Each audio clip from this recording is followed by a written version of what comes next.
দিলে রাত শেষ করা যাবে আজকে। আজান দিয়ে দেই, আজানের জবাব দেন নাকি দেন না? দেন না? দেন না? আজানের জবাব, মৌখিক জবাব। আজানের আসল জবাব হলো মসজিদে আসা, এটা হলো বড় জবাব। আর মৌখিক একটা জবাব, নবী বলেছেন মুয়াজ্জিন যা বলে তোমরাও তা তা বলবা। মুয়াজ্জিন বলে আল্লাহু আকবার, আপনারা কি বলেন? মুয়াজ্জিন বলে আশহাদু আল্লা ইলাহা ইল্লাল্লাহ, আপনারা কি বলেন? মাশাআল্লাহ। মুয়াজ্জিন বলে আশহাদু আন্না মুহাম্মাদার রাসূলুল্লাহ, আপনারা কি বলেন? হ্যাঁ, এখানে প্যাচ, এখানে প্যাচ। কিছু লোক দেখবেন আশহাদু আন্না মুহাম্মাদার রাসূলুল্লাহ বলে না, বলবে সাল্লাল্লাহু আলাইহি সাল্লাম। আছে নাকি নাই? দেখেন নাই আপনারা?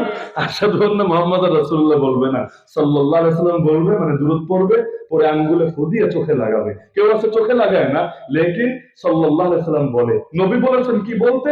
মুয়াজ্জিন যা বলে তা বলবা, মুয়াজ্জিন যা বলে তা বলবা। আল্লাহর বান্দা কি করছে? ওইটা না বলে অন্য একটা অংশ বলছে। হ্যাঁ, এখন বলতে পারেন হাইয়া আলাস সালাহ, হাইয়া আলাল ফালার জবাবে তো মুয়াজ্জিন যা বলে তা বলি না। হ্যাঁ, ওইটা আবার নবী শিখিয়ে দিয়েছেন। কেন? হাইয়া আলাস সালাহ মানে কি জানেন? হাইয়া আলাস সালাহ মানে নামাজে আয়, নামাজে আসো। হাইয়া আলাল ফালাহ মানে সফলতার দিকে, কল্যাণের দিকে আসো। তাহলে মুয়াজ্জিন মসজিদ থেকে ডাক দিচ্ছে, ওই বেটা কই রে তুই? দোকানে কেন? আয় মসজিদে। এই কই তুই? খেতে কেন? আয় মসজিদে। এই তুই ক্যাশে কেন? আয় মসজিদে। এখন আপনি যদি ওইটাই বলেন, অর্থ কি হবে? আপনি আবার বলেন হাইয়া আলাস সালাহ, না রে বেটা মুয়াজ্জিন তুই আয় মসজিদ ছাইরা আমার কাছে। বিষয়টা এমন হবে না? নামাজের দিকে আসো, সে তো নামাজে এসেছে, মসজিদে এসেছে, এজন্য আপনাকেও ডাকছে। এখন আপনি যদি ঘর থেকে তারে আবার ডাক দেন, বিষয়টা হাস্যকর হবে না? এজন্য আমরা আর এখানে এটা বলি না। আমরা কি বলি? লা হাওলা, মাশাআল্লাহ, নবী শেখানো কথা, লা হাওলা ওয়ালা কুওয়াতা ইল্লা বিল্লাহ। অর্থ কি?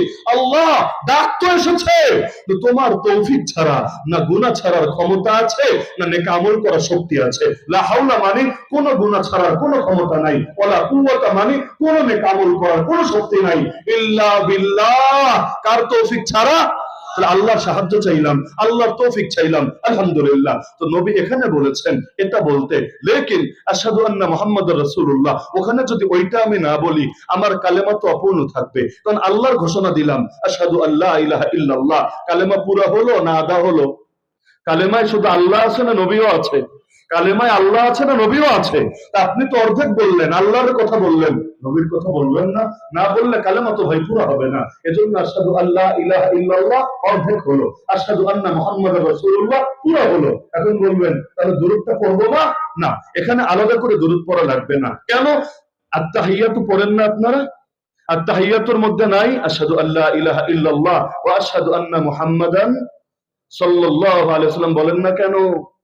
ইমাম সাহেব যখন কোরআন পড়ে, মা কানা মুহাম্মাদুন আবা আহাদিন মিন রিজালিকুম, নবীর নাম দিল মুহাম্মদ, পিছনে বলছে মুসল্লির কাতারে চিল্লান মাইরা ওঠেন না কেন? সাল্লাল্লাহু আলাইহি ওয়াসাল্লাম। বলবেন আরে না, এখানে নবী শিখায় নাই। যেখানে শিখায় নাই এক লাইন বেশি বোঝারও দরকার নাই। আজানের জবাবেও নবী এটা শিখান নাই।